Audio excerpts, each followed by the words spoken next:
বক্তব্যের যে অর্গল আমরা খুলেছিলাম সেই বক্তব্য হয়েছিল এবং আমরা কথা বলেছিলাম যে আমরা খুব দ্রুতই হলগুলোকে আবার খোলার জন্য আমরা উপরে শিক্ষামন্ত্রীর সাথে কথা বলবো। খুব চমৎকার হয়েছিল।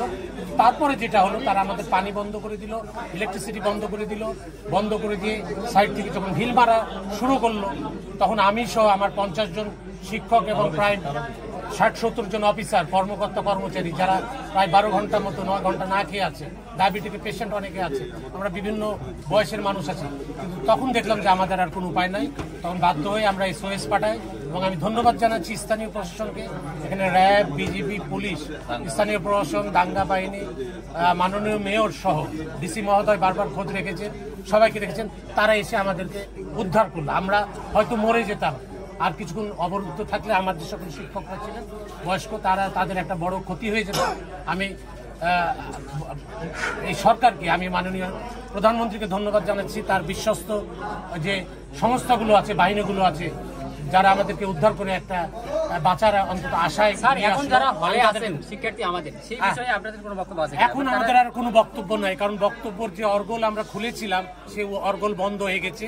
এখন প্রশাসনিক ব্যবস্থা নিবে। বললেন যে সাধারণ শিক্ষার্থীরা যারা ছিলেন তারা চলে গেছে, সেটা হলো আলোচনার একটা শর্ত হিসেবে। এবং আমরা প্রোগ্রাম করেছিলাম যে সন্ধ্যার পরে আমরা নিজেরাই হলে যাব, আমরা বেরিয়ে আসবো, গোসল করব, সবাই কিনে যাব। এখন সেই বিষয়টাই নাই। এখন এই ক্যাম্পাসের পুরো দায়িত্ব প্রশাসনের হাতে। আমরা তাদের নির্দেশ অনুযায়ী চলবো। ধন্যবাদ। 12 ঘন্টার মতো অবরুদ্ধ ছিলেন যারা করেছেন ছাত্র আন্দোলন, সে আন্দোলনকারীদের দ্বারা 12 ঘন্টার অবরুদ্ধ থাকার পরে আমাদের সহযোগিতা চার পরিপ্রেক্ষিতে, এবং আপনারা জানেন যে বিশ্ববিদ্যালয়ে প্রবেশ করার ক্ষেত্রে আইন শৃঙ্খলা বাহিনী এবং পুলিশ বাহিনীর অনুমতি প্রয়োজন হয়।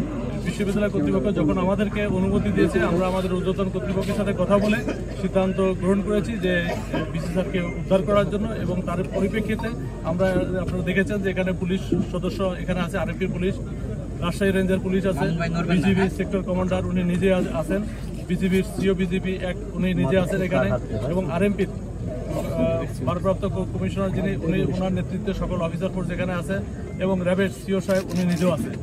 বলতে পারেন সকল আইন শৃঙ্খলা বাহিনীর সম্মিলিত একটা অভিযান এটা বলতে পারেন। আপনারা দেখেছেন যে ঘণ্টাখানেক পূর্বে আমরা আমাদের এই অভিযান শুরু করি, এবং আপনারা দেখেছেন যে সম্পূর্ণ শান্তিপূর্ণ উপায়ে কোনো রকম কোনো আহত বা কোনো গুরুতর আহত বা কোনো নিহতের কোনো ঘটনা এখানে ঘটেনি। আমরা একদম শান্তিপূর্ণ উপায়ে বিসি স্যারকে উদ্ধার করেছি, এবং সেই সাথে অন্যান্য শিক্ষক যারা অবরুদ্ধ ছিল তাদেরকে উদ্ধার করে নিরাপদে তাদেরকে বাসভবনে আমরা পৌঁছে দিয়েছি। বর্তমানে পরিস্থিতি পুলিশ এবং আইন শৃঙ্খলা বাহিনীর নিয়ন্ত্রণে রয়েছে এবং পরিস্থিতি শান্ত রয়েছে।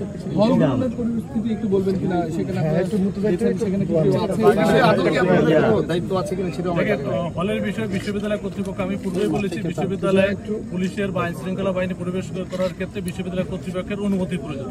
তারা যখন যেভাবে আমাদের সহযোগিতা চাইবে আইন শৃঙ্খলা বাহিনী ঠিক সেই সহযোগিতা করবে। আইন শৃঙ্খলা বাহিনী আমরা সর্বোচ্চ পেশাদারিত্ব দিয়ে কিন্তু আমরা এই কাজটি করে থাকি। বিশ্ববিদ্যালয়ের সিন্ডিকেটের সবাই যে সিদ্ধান্ত হবে সেই সিদ্ধান্তের আলোকে প্রভোস্ট কমিটি আছে, বিশ্ববিদ্যালয়ের অন্যান্য যে কমিটি আছে, আইন শৃঙ্খলা অনেক বেশ কিছু কমিটিও আছে বিশ্ববিদ্যালয়ে।